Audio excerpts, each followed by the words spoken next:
اپنے سوال کا جواب تم نے خود ہی دے دیا ہے، عمران نے مسکراتے ہوئے کہا۔ تو پھر آپ نے آخر سوچا کیا ہے؟ انہیں لازماً ہمارے ڈاشو جزیرے سے یہاں پہنچنے کی اطلاع مل جائے گی اور بلیک تھنڈر کے پاس ایجنٹوں کی کوئی کمی نہیں، پھر ہم الٹ سکتے ہیں، صفدر نے کہا۔ میرا خیال ہے کہ جوزف کو وہاں بھیجا جائے اور جوزف وہاں کے بارے میں تفصیلی رپورٹ ہمیں دے تو تبھی ہم آگے بڑھ سکیں گے، ورنہ اس طرح ہمارا لورگو پہنچنا اندھے کنویں میں چھلانگ لگانے کے مترادف ہے، عمران نے جواب دیا۔ لیکن اس میں تو بہت وقت لگ جائے گا، پھر جوزف مشینری کے بارے میں کیسے معلومات حاصل کرے گا؟ اس کے لیے تو ہم میں سے کسی اور کو جانا چاہیے، صفدر نے کہا۔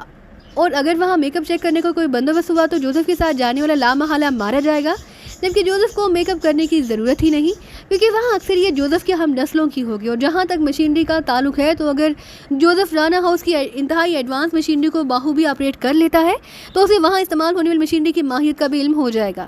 اس کے علاوہ جوزف کی صلاحیتوں کو میں جانتا ہوں، البتہ یہ ہو سکتا ہے کہ ہم جوزف کو XV سپر 5 ٹرانسمیٹر دے دیں تاکہ وہ وہاں سے ہمیں اس پر تفصیلی رپورٹ دے اور خود وہیں رہے، پھر اس کی رپورٹ کو مد نظر رکھ کر ہم آگے بڑھیں گے، عمران نے کہا۔ اگر آپ بہتر سمجھتے ہیں تو ٹھیک ہے، صفدر نے کہا۔ میرا خیال ہے عمران صاحب آپ اکیلے جوزف کو نہ بھیجیں بلکہ اس کے ساتھ مس جولیا کو بھجوا دیں۔ مس جولیا بھی بغیر میک اپ کے وہاں جائے، وہاں غیر ملکی بھی کافی تعداد میں جاتے رہتے ہیں، کیپٹن شیل نے کہا۔ تو عمران کی آنکھوں میں بے احتیاط چمک سی آ گئی۔ گڈ شو کیپٹن شیل، تم نے میری بہت بڑی مشکل حل کر دی ہے، میرے ذہن میں یہ خیال ہی نہ آیا تھا کہ جولیا بھی وہاں بغیر میک اپ کے جا سکتی ہے، اور یہ دونوں مل کر بہرحال ساری معلومات آسانی سے حاصل کر لیں گے، عمران نے تحسین آمیز لہجے میں کہا۔ لیکن ان دونوں میں سے آپ لیڈر کسے بنائیں گے؟ صفدر نے مسکراتے ہوئے کہا۔ ظاہر ہے جولیا ہی لیڈر ہوگی، عمران نے ایسے لہجے میں کہا جیسے اسے صفدر کے سوال کی وجہ تسمیہ سمجھ میں نہ آئی ہو۔ جوزف جولیا کے ماتحت کام نہیں کرے گا اور جولیا جوزف کے تحت کام نہیں کرے گی، صفدر نے وضاحت کرتے ہوئے کہا۔ تم نے جو سوچا ہے وہ درست ہے، لیکن جوزف کو جب محسوس انداز میں حکم دیا جائے گا تو پھر وہ کام کرے گا، عمران نے کہا۔ اس کے ساتھ اسے اونچی آواز میں جوزف کو آواز دی۔ یس باس، تم نے باہر آسمان دیکھا ہے؟ عمران نے انتہائی سنجیدہ لہجے میں کہا۔ نہیں باس، میں تو برآمدے میں کھڑا تھا، جوزف نے چونک کر کہا۔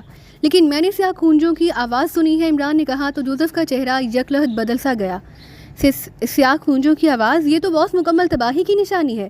اور باس، کیا وہ کونجیں کرلا رہی تھیں؟ جوزف نے انتہائی خوفزدہ لہجے میں کہا۔ نہیں، بلکہ وہ خوشی کی آوازیں نکال رہی تھیں، اور یہ آوازیں مادہ کونج کی تھی، نر کونجیں ان کی آواز میں آواز ملا رہی تھیں، عمران نے اسی طرح انتہائی سنجیدہ لہجے میں کہا۔ باس، اس کا مطلب ہے کہ مادہ کونجوں کو نر کونجوں پر غصہ آ گیا ہوگا، ورنہ تو نر کونجیں بولتی ہیں اور مادہ کونجیں ان کی ہاں میں ہاں ملاتی ہیں، جوزف نے کہا۔ اس کا مطلب ہے تمہیں معلوم نہیں کہ آسمان پر گزشتہ ہفتے سرخ ستارہ طلوع ہو چکا ہے اور یہ ستارہ 1 ماہ تک رہے گا، عمران نے اور زیادہ سنجیدہ لہجے میں کہا۔ سرخ ستارہ؟ آپ کا مطلب ہے باس لڑائی، فساد اور تباہی کا ستارہ؟ جوزف نے باقاعدہ کانپتے ہوئے لہجے میں کہا۔ کیپٹن شیل اور صفدر دونوں دلچسپی سے یہ سب کچھ سن اور دیکھ رہے تھے۔ تمہیں معلوم تو ہے کہ سرخ رنگ کا ستارہ مادہ کا رنگ سمجھا جاتا ہے، اور جب سرخ ستارہ طلوع ہو جائے تو پھر جو نر مادہ کی بات نہ مانے تو وہ تباہ و برباد ہو جاتا ہے، عمران نے کہا۔ او ہاں باس، مجھے یاد آ رہا ہے، وچ ڈاکٹر کاشان نے ایک بار مجھے اس بارے میں بتایا تھا، اس نے نر کونجیں مادہ کونجوں کی ہاں میں ہاں ملا رہی ہیں، جوزف نے بے احتیاط اچھلتے ہوئے کہا۔ ہاں، اور 1 ماہ تک تمام نروں کو چاہیے، وہ پرندے ہوں، جانور ہوں یا انسان، مادہ کی ماتحتی میں کام کرنا پڑتا ہے، ورنہ وہ تباہ و برباد ہو جاتے ہیں، عمران نے کہا۔ ٹھیک ہے باس، آپ درست کہہ رہے ہیں، اب مجھے سمجھ آ گئی کہ سیاہ نر کونجیں کیوں مادہ کونجوں کی ہاں میں ہاں ملا رہی تھیں، ورنہ سیاہ نر کونج کے سامنے تو مادہ کونج کی آواز بھی نہیں نکلتی، جوزف نے کہا۔ اس لیے تو وہ تباہی سے بچ گئی تھی، اور جہاں تک ان کی آوازیں جا رہی تھیں وہاں تک تباہی کا خطرہ ختم ہو رہا تھا، اور ہم تک بھی چونکہ ان کی آوازیں پہنچ چکی ہیں، اس لیے اب ہمارے لیے بھی کوئی خطرہ نہیں رہا، عمران نے کہا۔ اور باس، تم تو عظیم وچ ڈاکٹروں سے بھی عظیم وچ ڈاکٹر ہو، اب واقعی کوئی خطرہ نہیں رہا، جوزف نے اس بار انتہائی اطمینان بھرے لہجے میں کہا۔ جا کر مس جولیا کو بلا لاؤ، عمران نے کہا۔ تو جوزف سر ہلاتا ہوا مڑا اور کمرے سے باہر چلا گیا۔ آپ واقعی جوزف کو ٹریٹ کرنے کے ماہر ہیں، صفدر نے جوزف کے جانے کے بعد مسکراتے ہوئے کہا۔ لیکن آپ کو سفید اور کالی کونجوں کا معاملہ بیک وقت رکھنا چاہیے تھا، ایسا نہ ہو کہ جوزف جولیا کی رنگت کی وجہ سے کسی الجھن کا شکار ہو جائے، کیپٹن شکیل نے کہا۔ جوزف جانتا ہے کہ سیاہ اور سفید کونجیں کبھی مل کر نہیں اڑتی، دونوں رنگوں کی کونجیں ہمیشہ اپنے ہم رنگ کونجوں کے ساتھ ہی رہتی ہیں اور ساتھ ہی اڑتی ہیں، اس لیے اگر میں یہ بات کر دیتا تو جوزف ظاہر ہے اکھڑ جاتا، عمران نے کہا۔ تو صفدر اور کیپٹن شیل نے اسبات میں سر ہلا دیے۔ چند لمحوں بعد جولیا، صالحہ اور تنویر اندر داخل ہوئے تو ان کے عقب میں جوزف بھی موجود تھا۔ کیا بات ہے، کیوں بلایا ہے؟